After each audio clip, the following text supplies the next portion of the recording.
Hi, it's Caitlin. I'm going to talk about my reading goals for 2021. I know a lot of people have made these videos and kind of looped them together with a wrap-up or assessment of how they did on their goals in 2020. I didn't have super solid concrete goals going into 2020, so I'm not going to do that. I have two that are kind of carry-alongs from that, and I'll explain that in a second. 2020, it was a year I completed my Goodreads reading challenge, partly because I read about 30 picture books. Anyway, I am going to talk about my goals for 2021 and just pretend that that's all that we're going to focus on. So my first goal for 2021 is to complete the 2021 Unread Shelf Challenge. This is a challenge hosted by a blogger who's also over on Instagram, and I will link to the challenge post on her blog down below. But I found out about it like 2 weeks into January last year and decided to hop on board, and I did pretty well in 2020, so I'd like to do it again in 2021. Kind of the overarching theme of these goals this year is to read more of the books off my shelves or get rid of them otherwise. And so you will see that with this one, the Unread Shelf Challenge, it is monthly challenges to read books off of your shelves. So I will post the link to where you can see the list of those. And then there's also 12 bonus challenges. I'm going to focus just on the 12 main challenges. Yeah, I just find that to be like a nice way to keep myself motivated as part of this kind of community. I have a couple other friends doing it as well. As part of that, I also am supposed to technically be on a buying and borrowing ban on the odd numbered months of the year. So technically in January, I'm not supposed to borrow any books. So I did like freeze all of my holds at the library, but I have a bunch of library books on my shelf and I want to read them and get them back to the library. I don't want to just turn them in without reading them because I want to read them, but I also don't want to hold them forever because people are on wait lists. So I'm a little bit fudging that this year. And because of that, I have another goal down below around the minimum number of unread books I want to read each month. But my second goal is actually my Twitter TBR. So in past years, I've done this where I just make up a TBR based on how many of you like a specific post. This year, I wanted to do something different because I really struggled in 2020 with sticking to that, partly because of access to libraries and library books, and partly because, I don't know, I'm just never good at actually doing that. So I want to try something different that I might actually succeed at, and that is a Twitter TBR in which you, my friends and followers on Twitter, just pick books literally off my shelves. I took pictures of the 3 shelves of unread books that I have, and then I read the ones that you pick for me. So if you haven't picked one yet, I will put a link down below to where that is, or you can just go to my Twitter and check the pinned tweet. That will remain the pinned tweet probably the entire year, and I will keep you updated on my progress, but please add books to that stack off of my shelves. So that is pretty fun. One of the interesting things about it is in previous years with the other way I was doing the challenge, I would usually have between 30 and 40 books on this Twitter TBR, and right now I think I only have maybe 11.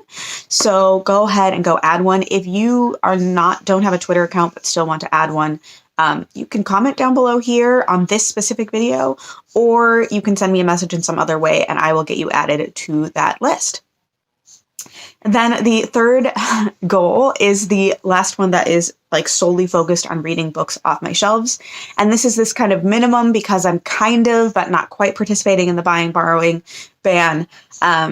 I want to average 5 books off my shelf, read or unhauled per month. I feel like if I average 5 books a month, then that will be like a good goal for maintaining a healthy pace throughout the year.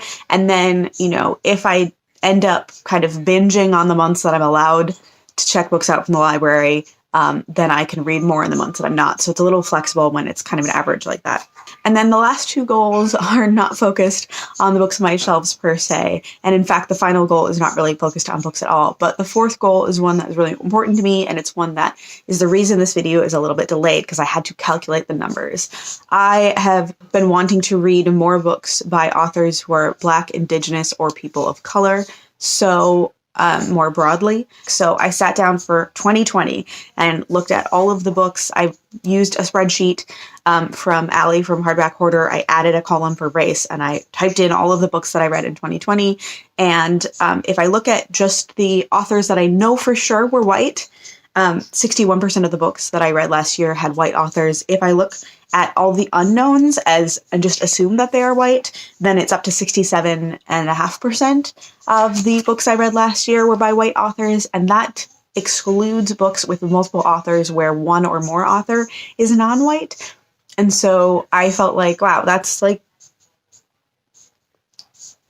I made this goal for myself, and I was actually surprised when I looked back at it and read it, because I feel like it's ambitious. But I guess it helps to know for context that my Goodreads reading goal for the year is 100, because I think that is a reasonable, achievable goal for me. But I have in the last several years read more than 100 books in a year. So knowing that my goal for 2021 is to read at least 50 books whose authors are not white. So whose authors, or because it being Indigenous is not a race, I am looping that under like qualifying for this. So my goal for 2021 is to read at least 50 books whose authors are Black, Indigenous, or people of color more broadly.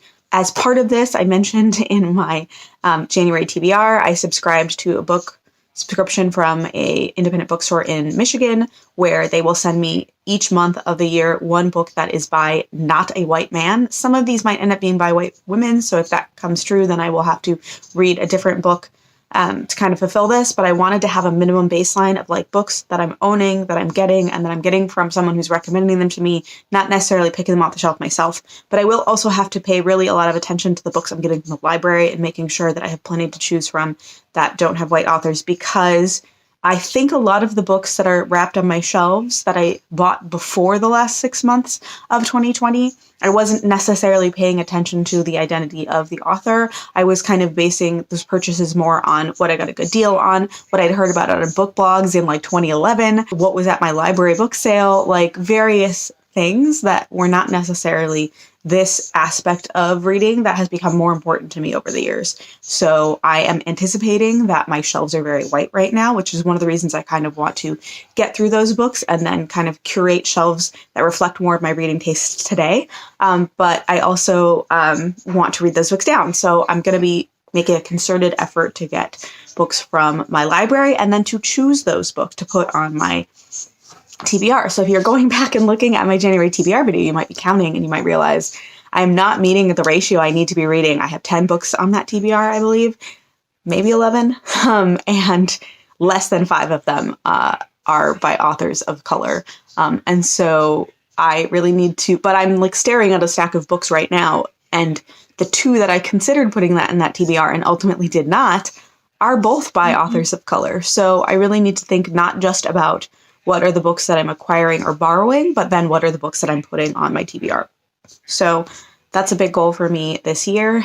My final goal is about books, but not reading, and that is about this channel. I want to post at least 2 videos a month. I made a goal that feels both like achievable, but useful, if that makes sense. I'm feeling pretty good about it right now because this is the second video you'll be seeing on this channel this month. And I have several more that I've kind of sketched out in my planner that I have plans for and I'm working on. One of which I would like to also get out in January. So like bonus if I manage to do that.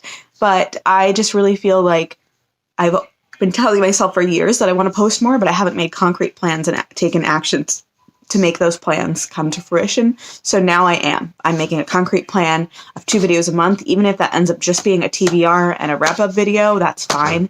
Actually making some content gets my juices flowing for more creative and more interesting content at this point after I have not been posting content for so long.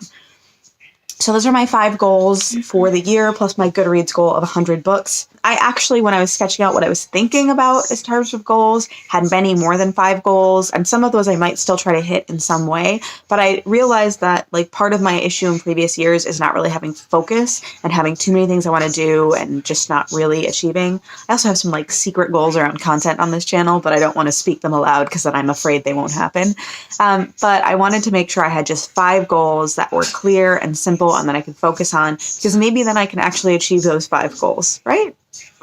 So anyway, thank you so much for watching, and I will see you later. I do want to, before I leave, recommend one video which was instrumental to me in deciding on my 4th goal of setting a real number, how many books by non-white authors I wanted to read this year. And that is a video that I watched in 2020 about how to diversify the books that you read. And a big element of this video was you can't really like improve on something when you haven't measured your baseline. And like, of course not. That is a thing I do all the time in my real life job, is like help establish baselines so we can make improvements, help actually measure things so we can improve in the future. Inspired me to sit down and actually count what I was reading and who it was by so that I could make improvements.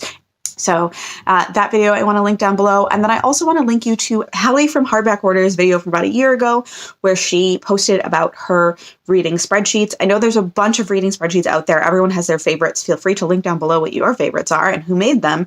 But these are the ones that I used when I was tallying up my 2020 reads. I did have to add the column on author base. It was not there by default. And I believe that Allie is revamping these for 2021. And so when those revamped versions are released, I'll go and put a link to the newer ones in the description as well. But I actually really liked this spreadsheet in terms of like, it has a lot of detail. It's in Google Sheets. I know how to use Google Sheets really well, so I can manipulate it to my own ends. But she has a ton of stuff in there by default, so you can not have to manipulate anything and get what you want out of it. And it just tracks a lot of things. And I haven't gone through and tracked all of the things for 2020 yet, but I want to track those things going forward in 2021. So I will be using those spreadsheets this year, and I think it will be great. I still do the bulk of and most of my tracking on Goodreads or the Story Graph, and then just sort of fill in the details here. But it would be nice to have those details and not have to scramble and look them up at the end of the year or the beginning of the next. Like my next video coming out, hopefully this month, will be on how much money I spent on books in 2020. And if I had been using Allie's spreadsheet all year, I wouldn't have to dig through receipts in my email inbox to figure that out. So anyway, thank you so much for watching. Check out both of those creators down below. I'll put links to their videos. I will hopefully see you at least one more time in January. Bye!